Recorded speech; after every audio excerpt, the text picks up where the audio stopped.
were snuggled, their presents wrapped thorough. But this tale's not about presents or Santa or ponies. It's about 3 dudes, 3 bros, 3 ride-or-die homies. Hello, and welcome to Film Rant.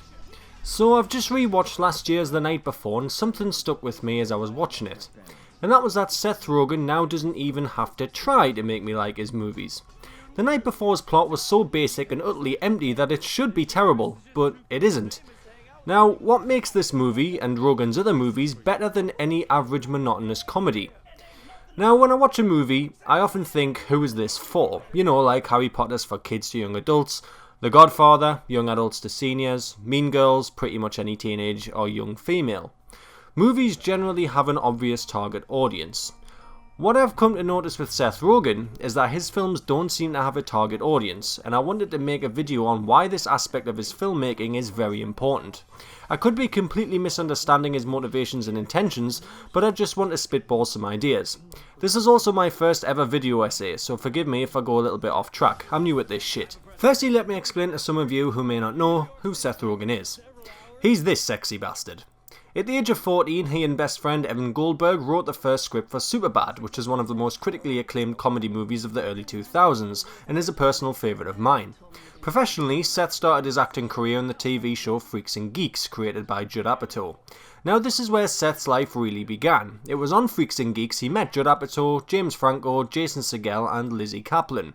Since Freaks and Geeks, Seth has included all of these actors in some of his movies, most of which have been directed or produced by Judd Apatow. I use the term Seth's movies as a reference for this video. They're not actually his per se, but he and Evan Goldberg write characters around who they want to play them. From Freaks and Geeks, Rogen has went on to star in many comedy films. Now all of these comedy films have some form of drug use humour in them. Some of them are even entirely centred around the subject. In pretty much every movie he's done, Seth's character has been stoned at some point. I mean, even in Paul, where he plays an animated fucking alien, he still gets stoned. It's not the pot humour itself that makes his movies so successful though, it's the context in which he uses it that's interesting. Now I mentioned that Seth and Evan write characters and gear them towards the actor or actress who they want to play them. In Superbad, the aptly named Seth and Evan are 2 characters played by Jonah Hill and Michael Cera respectively. Because it took Seth Rogen and Evan Goldberg 10 years to finally make a film about teenage drinking and parties they started writing when they were 14, they were too old to play themselves. They felt Jonah and Michael would do a good job portraying the characters they wrote, arguably characters that reflected them in their younger days, and it clearly worked. But now it's got to the point where the characters they write aren't actually characters at all, more alternative versions of the actors themselves. This is the End is the literal incarnation of that. Seth wanted to make a movie in which the apocalypse happens and the film is basically watching a load of well-known celebs die. In the movie, Seth Rogen, James Franco, Danny McBride, Jonah Hill, Jay Baruchel and Craig Robinson all play fictional versions of themselves struggling to survive a doomsday event in James Franco's house. The film features cameos from Michael Cera, Rihanna, Emma Watson and Paul Rudd, to name a few. So in terms of writing, Seth didn't really have to do much to make the characters believable, as they were all playing slightly more extreme versions of themselves. It's like a movie you'd make with your friends when you're 14 then never show anybody, and that is the mantra Seth seems to be taking with his movies these days. I like to call it YouTube for the silver screen. In The Night Before, the entire movie is Seth Rogen playing a typical stoner character becoming a dad and maturing, much like Seth is doing himself. He recruits Anthony Mackie, who is a new addition to the Rogen-verse, and his old pal from 50/50, Joseph Gordon-Levitt. Now, JGL has been making movies in the film industry as an actor, earning himself some fairly high-level roles and gaining recognition from them. He's also got his own company called Hit Record, in which he engages the public to pitch and shoot films to show him. So Joseph Gordon-Levitt is quite a big name in films, and yet he's happy to star in a film about going to a party with Seth Rogen. Why? Because Seth is passionate about what he does. He's making the movies he wants to make with his best friends. Of course they all get money from it, but I feel like the ultimate goal for Seth is to just make movies he and his buddies can have a laugh at. None of his films are particularly artsy or philosophical in any way, but you can see he uses filmmaking like a YouTube channel. His entire mantra is just, hey, look what a few of me and my mates made, you might like it. Only it's on the silver screen, a much larger scale than YouTube.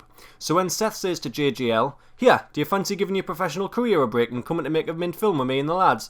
JGL will obviously snap up the chance because he knows that it's going to be a product of passion.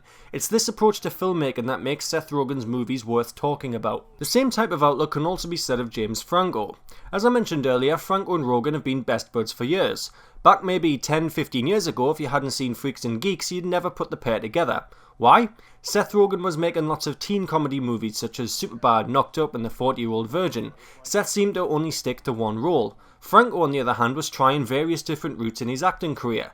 Starring in a war movie The Great Raid, a drama called The Company, and obviously his roles as Harry Osborn in Sam Raimi's Spider-Man. It may not have necessarily been established in the early days, but James Franco is a damn good actor. If anyone has seen 127 Hours, you'll know what I'm talking about. Franco knocks it out the park. Franco has gone on to have a varied acting career, starring in many arty-type movies to serious Hollywood dramas. With a little more work and focus on his acting, Franco could probably, and maybe still will, become much bigger and serious than he currently is. But even with his tremendous acting talent, he's still down to make fun of himself in Rogen's movies.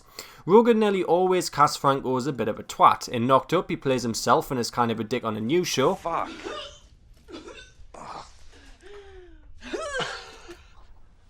The sound of you puking? This is one of those fucking joke shows. I'm not into it. In the interview, he's a really vain news reporter. They hate us because they ain't us. That's not what it is. Yes, it is. No, it's not. They hate us because we is us, and what we is doing is fucking terrible. They fucking hate us because they ain't Stop us. saying that. Hate us because they ain't us. They don't hate us because they ain't us. They don't hate us because they ain't us. I'm used to it. They hate us because Stop they it. ain't us. Because they ain't us. Stop it. Don't say it again. And in This Is the End, he's a bit of an arsehole too, where he's also playing himself. Go to hell, McBride! Fuck you! Suck my dick! You definitely get the impression Rogen or sometimes Judd Apatow write him in these roles because they're just busting his balls in the lad banter kind of way. I realise I've just lost all academic credibility by using the term lad banter, but just roll with it. But Franco is always down to play these roles because he knows it's a lot of fun and he's not too afraid to take the piss out of himself. Franco is clearly passionate about movies. I mean, the dude is taught at USC, UCLA, CalArts and NYU in film and English departments. He's even gotten actors like Seth MacFarlane, Kate Mara and Natalie Portman to star in some of his students' work. Oh, how I wish he was my teacher at uni, the jammy bastards. Anyway, it's clear that Franco just loves movies, a deep-rooted love he shares with his best bud Seth Rogen. Rogen has this incredibly tight-knit social circle in which he creates his movies, lending to the idea of his films being more of a childish YouTube project than serious Hollywood products. If you're an avid viewer of Rogen's movies, you begin to get a sense of what everyone's about and you begin to feel part of the group. If you follow guys like Rogen, Jonah Hill, James Franco or Danny McBride on social media, or watch interviews with them on Jimmy Kimmel or any other late night talk show, you get a sense of what they're like as a person. That all feeds into Rogen's movies. Seth Rogen and his compatriots in some of his films don't seem to act in the conventional sense of the word. They obviously act emotions and have great comedic timing, but they rarely ever play characters outside of who they really seem to be. That lends itself beautifully to the kind of dialogue Rogen writes. I mean, take a look at This Is the End. Seth always jokes with Franco about him allegedly being gay. To prepare for his role in 127 Hours, he told me he spent 5 days with his arm inside the rock. Actually, he goes by Dwayne Johnson now. I keep forgetting that. So he writes that kind of humour in This Is the End. James Franco didn't suck any dick last night. Now I know y'all are tripping. He also has a similar joke in The Night Before. Do I like it? What does that mean? Oh man, maybe it's James McFoley from work? It all just comes across as total banter between friends. If you're a newcomer to the group and you don't know anything about anyone or how they all get along with each other, this joke is probably going to be completely lost on you. Seth Rogen has built up a social circle which is constantly taking in new members, as I mentioned earlier with Anthony Mackie now coming in, and he invites his audience into the social circle with each and every movie they go and see. Seth Rogen fans will definitely find more humour in his movies than newcomers. All of his recent movies act as in-jokes between the cast, and the more of them you see, the more of them you become in on it. You feel like you're one of their friends. This again all feeds into the YouTube star aesthetic. He puts out content with him and his mates, and a few long-term fans will get all of the in-jokes, while newcomers might take a while to warm up. If you want to see this on an actual YouTube channel, just check out H3H3 Productions. Guy generates memes like a goddamn machine, and even as a long-time fan of his, I'm still not up to date on all of them. You all want to know what I'm about? I'm about chasing the fattest clouds and ripping the fattest vapes. Welcome to the Vape Nation. Of course, Seth Rogen isn't the creator of this type of filmmaking. I think that accolade can be given to a certain director named Kevin Smith. His debut movie Clerks introduced this style of filmmaking in 1994. The humour in that movie is exactly the kind of humour Seth Rogen incorporates into his films, with the creative input of Judd Apatow and Evan Goldberg. Kevin Smith went on to produce more notable comedy movies such as 2001's Jay and Silent Bob Strike Back, and the pair crossed over on 2008's Zack and Miri Make a Porno. But it was Rogen and Apatow that really grabbed this format by the horns and pushed it into mainstream media. Kevin Smith, while undoubtedly enjoying moderate success as a director, has yet never achieved the mainstream success of Seth Rogen. Notice the term mainstream here because Smith had major success with Clerks, Clerks 2 and Jay and Silent Bob, but the rest of his movies have not been as successful commercially, at least not at the more consistent level Rogen's have. Rogen's movies aren't necessarily better, but they clearly appeal to a much wider audience judging by their gross. I mean, just look at those numbers. Which enforces the point I'm making. Kevin Smith gave birth to this comedy, but Seth Rogen is really driving it into cinemas at the moment. Ultimately, what I'm saying about Rogen and co is that they are professional, casual filmmakers. Every member of the team get cast in roles by other writers and directors, but nearly every year they'll come together again just to make something they want to have fun with. Their genre is like big budget buddy banter, where the audience are like friends watching their other friends rip on each other. The absolute epitome of this is 2012's This Is the End. Seth just went balls to the wall on that movie. He used his wealth, fame and influence to convince a group of his buddies and celebrities to cameo in a movie where they all die. The plot is basically Seth and his mates surviving an apocalypse with some schoolyard friend humour. It's a glorified YouTube video sold to the masses. I love how this is now a mainstream Hollywood thing. It's this kind of casual, or I guess you could say a personal form of comedy that makes Seth Rogen's movies stand out from the rest. He and his friends invite you into their creative space with in-jokes and simply want to entertain you as if you're a friend. I'm yet to see this kind of filmmaking from any other group of directors or actors, and Seth is still finding creative ways to engage his audience. This year came the absolutely insane Sausage Party, which is significant in itself because it now means that Rogen's posse is not limited to live action. The sky really is the limit with regards to the plots they can get away with and their artistic reach. I feel like Sausage Party might not work if you don't know what Seth is all about, but if you understand his comedy and the cast within, all the jokes and outrageousness lands, because it's like watching your friends create something just for the damn hell of it. I just love that Rogen's movies never seem to try and go for any Oscars, I mean, unless you count their arguably jokey Oscar campaign for Sausage Party.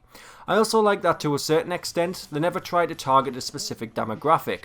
Obviously there's a lot of stoner humour, but I don't think Seth Rogen specifically aims at just that demographic. They just make movies they think are really fun and then distribute it to worldwide cinema screens. They dick around in front of a camera taking the piss out of each other during mostly uninteresting plots as far as writing goes, but it's that sense of friendship, history and playful banter that holds their entire back catalogue together. It's movies made by friends, for friends they'll never meet. For us.